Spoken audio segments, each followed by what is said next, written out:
আজকে সকাল থেকেই আমি স্টুডিওতে কিছু কাজ নিয়ে ব্যস্ত ছিলাম। তো চন্দ্রানীর সাথে খুব একটা বেশি কথা হয়নি সারাদিন, তাই ওর মন কতটা কি ঠিক হয়েছে তো জানি না। এন্ড ওর মন কেমন আছে সেটা জিজ্ঞাসা করেও তো আবার নতুন করে ওর মন খারাপ করতে চাই না। আর আজকে সব কাজ মিটিয়ে বিকেলে আমার ফেভারিট এই ডেট লাড্ডু বানাচ্ছিলাম। এন্ড এটা খেতে চন্দ্রানীও তো ভীষণ ভালোবাসে, তাই ভাবলাম আজকে ওর জন্য এই ডেট লাড্ডু বানিয়ে নিয়ে গিয়ে ওকে ছোট্ট একটা সারপ্রাইজ দেবো। তো ওই ডেট লাড্ডু গুলো তো ভীষণ হেলদি আর খেতেও হয় খুবই টেস্টি, এন্ড বানানো তো একদম ইজি। আমি তো এটা প্রায় দিনই বানিয়ে বাড়িতে জারে স্টক করে রাখি। তো ডেটস এর পেস্টের মধ্যে কিছু dry fruits and oats roast করে দেন গ্রাইন্ড করে মিক্স করে নিয়ে তারপর সেটাকে বলের মতো শেপ করে দিলেই তো এই হেলদি ডেটস বল বা লাড্ডু বা ডেট বাইটস যাই বলো না কেন সেটা রেডি। তো আমি তো আমার আর চন্দ্রানীর জন্য আলাদা আলাদা দুটো জারে লাড্ডু গুলো প্যাক করে নিলাম। এন্ড ম্যাডামের জারটাকে একটু গিফট লুক দেওয়ার জন্য ওর ফেভারিট পিঙ্ক কালারের রিবন দিয়ে জারে একটা কিউট বো বানিয়ে নিয়ে গিফট ব্যাগে প্যাক করে নিলাম। আর চন্দ্রানীদের বাড়িতে যাওয়ার আগে সাথে ওর জন্য একটা ছোট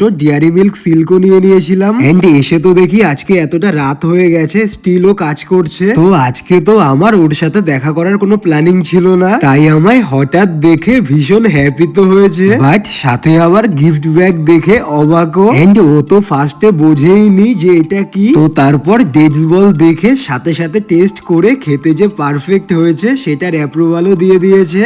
সো দ্যাটস ইট।